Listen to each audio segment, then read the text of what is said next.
রাজধানীর বনানী বিদ্যানিকেতন প্রাঙ্গণে চলছে ম্যাজিক বাউলিয়ানার পঞ্চম সিজনের দ্বিতীয় দিনের ঢাকা অডিশন পর্ব। সান ফাউন্ডেশনের উদ্যোগে এবং স্কয়ার টয়লেটিজ লিমিটেডের পৃষ্ঠপোষকতায় লোকসঙ্গীতের নতুন প্রতিভা অন্বেষণের ঢাকা বিভাগের আসরে অংশ নিতে সকাল থেকেই উপস্থিত হন আগ্রহী প্রতিযোগীরা।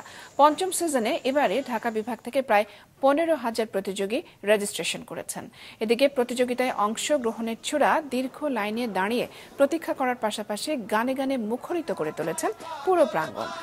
প্রতিযোগিতার অডিশন এবং সিলেকশনের কাজে বিচারক হিসেবে রয়েছেন কামরুজ্জামান রাব্বি, পাগলা বাবলু, ডলি মণ্ডল, খায়রুল ওয়াসি, আয়শা জেবিন দীপা, সন্দীপন আশিক এবং ভজন খেপা।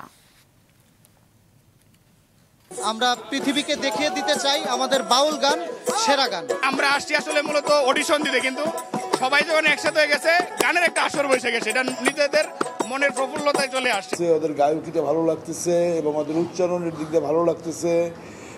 ওরা শুধু গানই গায় না, গানের ভিতরে ওরা একটা কোরিওগ্রাফিও করার চেষ্টা করে। এইটা আমাদের দুজনকে খুব আপ্লুত করেছে।